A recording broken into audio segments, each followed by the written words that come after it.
Assalamualaikum warahmatullahi wabarakatuh. Perkenalkan, nama saya Resti Jaya Purnaganti.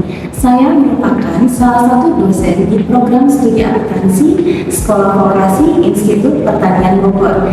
Bidang mata kuliah yang saya ajar antara lain akuntansi keuangan dasar, yaitu akuntansi bisnis jasa, akuntansi bisnis dagang, akuntansi keuangan menengah, akuntansi manajemen, dan akuntansi keuangan agrobisnis. Adapun teknik yang saya gunakan dalam setiap perkuliahan meliputi DIA, yaitu Delivery, Iteration, and Assessment. Pada kesempatan ini, saya akan menjelaskan mengenai salah satu mata kuliah yang saya ambil, yaitu mata kuliah Akuntansi Bisnis Jasa. Akuntansi Bisnis Jasa merupakan mata kuliah yang diselenggarakan pada semester ganjil untuk mahasiswa semester 1 dengan bobot 3 SKS, yaitu 1 SKS kuliah yang dilaksanakan selama 50 menit dan 2 SKS praktikum yang dilaksanakan selama 200 menit atau 3 jam 20 menit. Mata kuliah ini memberikan pemahaman tentang konsep dasar akuntansi dan lingkungan bisnis, analisa transaksi sampai pelaporan perusahaan jasa, proses penyesuaian, penyelesaian siklus akuntansi, kas dan rekonsiliasi bank, piutang, aset tetap, dan juga hutang. Kemampuan akhir yang diharapkan dalam mata kuliah akuntansi bisnis jasa ini adalah menguasai secara mendalam konsep teoritis penyusunan laporan keuangan, mampu secara mandiri menganalisa jurnal, buku besar, dan menyusun laporan keuangan perusahaan jasa, mampu melaksanakan pengendalian kas dan juga rekonsiliasi bank, piutang, hutang, serta aset tetap dari perolehan sampai dengan pelepasan aset, mampu menerapkan prinsip-prinsip etika bisnis dan profesi akuntan. Bahan kajian atau materi pembelajaran dalam mata kuliah akuntansi bisnis jasa antara lain, yang pertama ada akuntansi dan lingkungan bisnis, persamaan akuntansi, siklus perusahaan jasa dari pencatatan transaksi bisnis, buku besar neraca saldo, penyesuaian kertas kerja laporan keuangan, jurnal penutup, jurnal kembali, pengendalian kas rekonsiliasi bank, akuntansi piutang dengan piutang tak tertagih, wesel tagih, aset tetap, aset tak berwujud, penyusutan, hutang jangka pendek, dan juga ada presentasi dari proyek. Sistem pembelajaran yang diterapkan di Institut Pertanian Bogor adalah dengan metode luring atau pelan pembelajaran tatap muka secara langsung dalam kelas yang diisi dengan ceramah, diskusi, latihan, dan juga responsif. Selanjutnya, saya akan menjelaskan mengenai teknik pembelajaran DIA, Delivery, Iteration, dan Assessment. Pertama, Delivery, penyampaian materi. Pada tahap ini, saya menyampaikan materi pembelajaran kepada mahasiswa dengan cara yang menarik dan mudah dipahami. Saya memastikan materi disajikan secara sistematis dan konseptual agar mahasiswa memperoleh pemahaman awal yang baik. Metode yang saya gunakan antara lain ceramah interaktif, pemutaran video pembelajaran atau media presentasi, studi kasus, simulasi, atau demonstrasi praktik langsung. Kedua, ada installation atau interaksi. Setelah materi disampaikan, saya mendorong mahasiswa untuk berinteraksi secara aktif. Interaksi ini bisa berupa diskusi, tanya jawab, atau kegiatan kolaboratif lainnya. Aktivitas interaksi yang saya fasilitasi antara lain diskusi kelompok, presentasi mahasiswa, tanya jawab terbuka, penggunaan platform interaktif seperti Kahoot. Terakhir, asesmen atau penilaian. Setelah atau selama proses pembelajaran, saya melakukan penilaian di mana sudah disepakati di awal perkuliahan dan informasi mengenai bobot penilaian sudah diinformasikan pada awal minggu pertama untuk mengetahui sejauh mana pemahaman dan pencapaian mahasiswa. Penilaian yang saya lakukan mencakup berbagai jenis, baik penilaian proses maupun hasil akhir. Jenis penilaian yang saya terapkan ini meliputi mengikuti kuis atau tes formatif, ujian tengah atau akhir semester, pembelajaran berbasis proyek yang terdiri dari keaktifan atau partisipasi tugas, pelaksanaan dan hasil proyek akuntansi bisnis jasa. Selanjutnya, berikut pemutaran video pembelajaran yang saya lakukan pada salah satu mata kuliah akuntansi bisnis jasa pada minggu ke-9. Selamat menyaksikan. Assalamualaikum warahmatullahi wabarakatuh. Selamat siang semuanya. Hari ini kita masuk pada pertemuan ke-9. Nanti saya di sini akan membahas materi mengenai akuntansi piutang, di mana pokoknya terkait piutang tak tertagih. Baik, mengenai kemampuan akhir yang diharapkan dari materi ini adalah mampu menjelaskan dan menganalisa transaksi piutang dari kemampuan pengukuran, pencatatan, dan penyajiannya serta perhitungan piutang tak tertagih. Baik, untuk materi piutang di sini ada bahasan.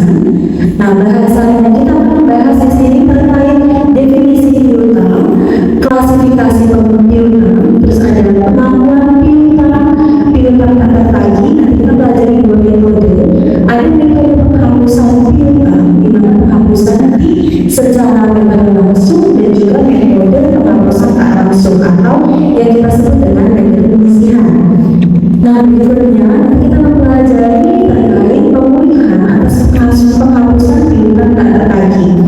Oke, dari metode penghapusan piutang di sini ada pembahasan terkait bagaimana kalau misalnya penghapusan piutang itu dengan estimasi analisis piutang, jadi menggunakan alur piutang, dan juga estimasi dari persentase penjualan. Baik, di sini kita masuk kepada definisi piutang. Jadi definisi piutang yang pertama ini adalah klaim yang diharapkan dapat dikumpulkan secara tunai, ya, atau menurut PSAK di sini aset keuangan non derivatif dengan pembayaran utang atau telah ditentukan dan tidak memiliki uang kasih di pasar aktif. Jadi kalau kalian bisa lihat di sini untuk piutang, siapa sih yang mengambil piutang? Di sini ada dua pihak, ada pihak A dan juga ada pihak B. Jadi misalnya pihak A ini meminjamkan dana kepada pihak B. Jadi yang mencatat piutang itu adalah pihak A dan yang mencatat utang itu adalah pihak B. Baik, kita lanjut. Oke, di sini ada klasifikasi piutang. Jadi piutang usaha ini jumlah terutang dari pelanggan yang berasal dari penjualan barang dan juga jasa. Oke, berikutnya ada piutang wesel. Berikutnya di sini ada piutang wesel. Piutang wesel, oke, kalian lihat janji tertulis. Jadi yang bukan janji tertulis dibuktikan dari surat formal atas jumlah yang akan diterima. Oke, berikutnya piutang di sini ada piutang lainnya. Piutang lainnya jadi mencakup piutang non darah. Seperti apa saja? Seperti piutang bunga, pinjaman kepada manajer usaha dan lain sebagainya. Jadi piutang ini tidak diakibatkan oleh operasi bisnis perusahaan. Kita masuk ke pengakuan piutang. Pengakuan piutang di sini ada metode pokok dan juga ada metode bersih. Nah, untuk metode pokok di sini metode ini mencatat piutang dan penjualan dalam jumlah total.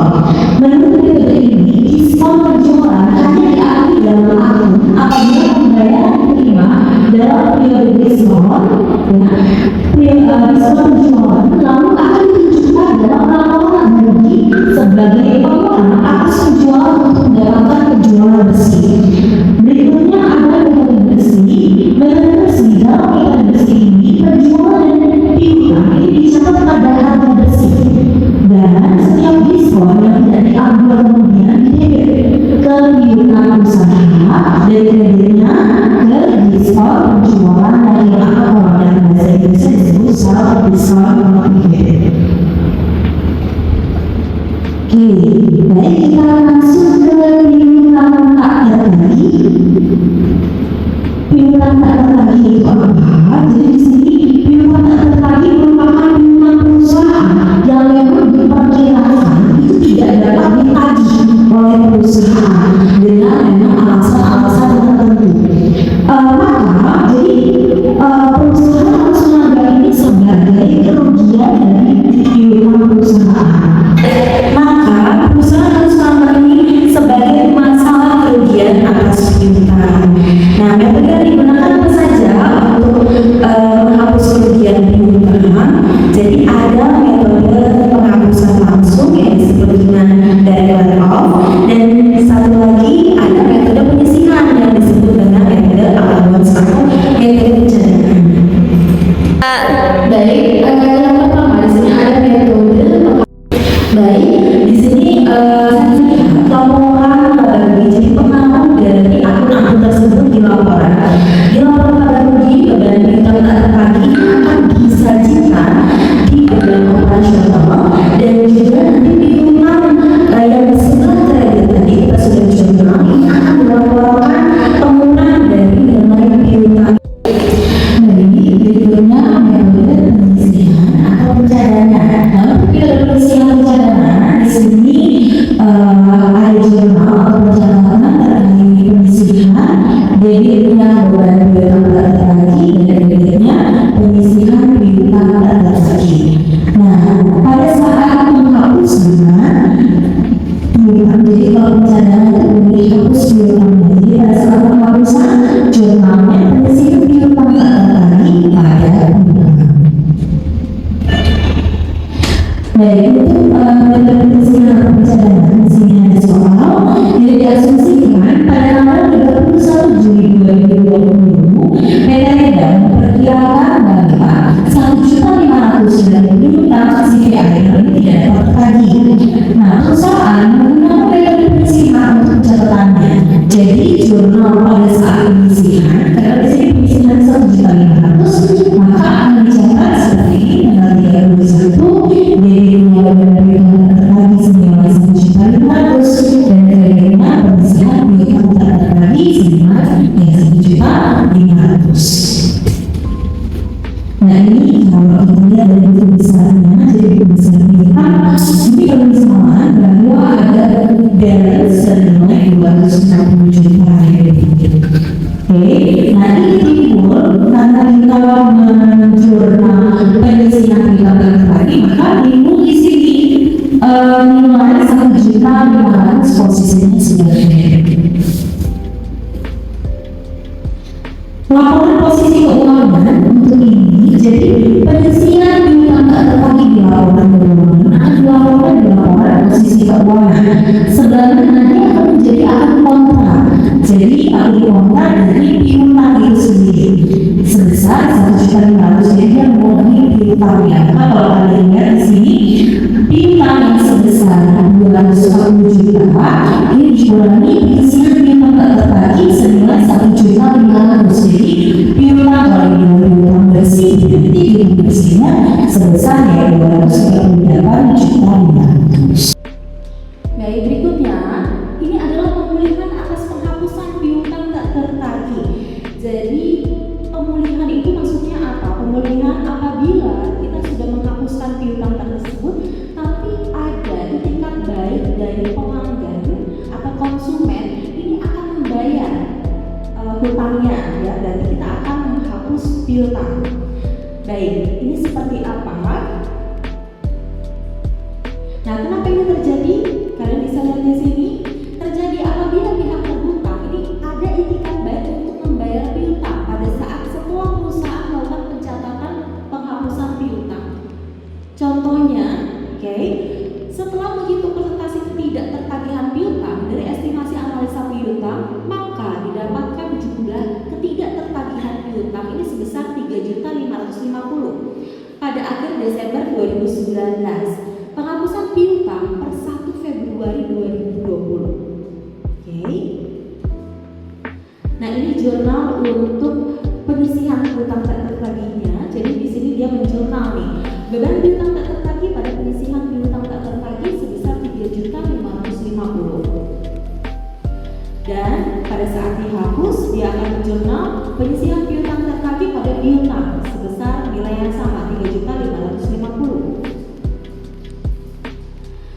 Baik, bagaimana pemulihannya? Pemulihannya kalian bisa lihat jurnalnya.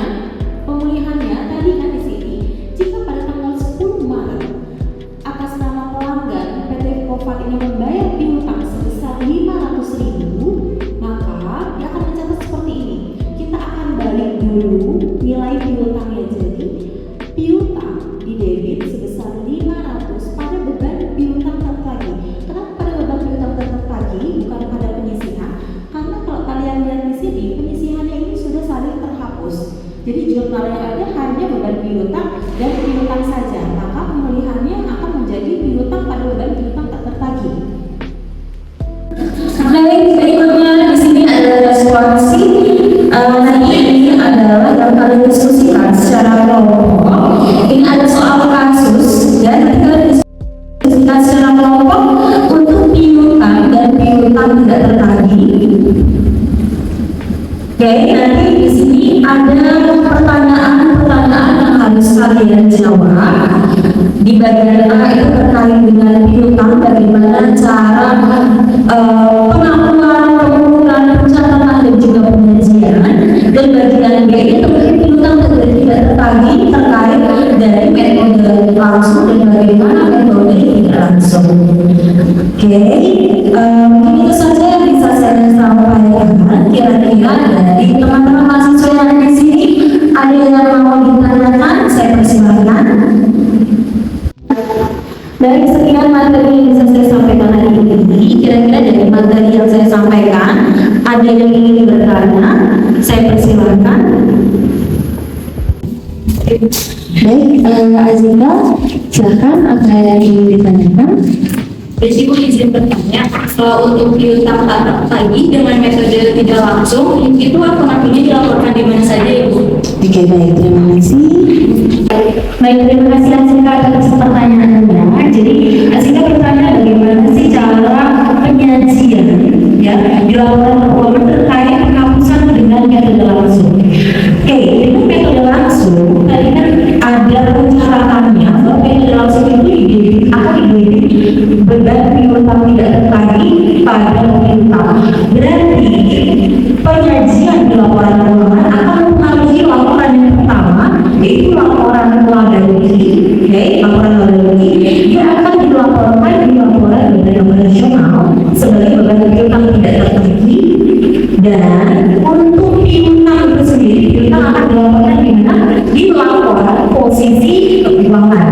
Ya, sebagai lain piutang yang di aset lancar. Mungkin itu jawaban dari saya. Kira-kira bagaimana jika Sudah, Ibu. Oke. Nah, teman-teman yang lain apakah sudah jelas semua? Sudah, Ibu. Oke, sampai di sini kalau tidak ada yang ditanyakan, kita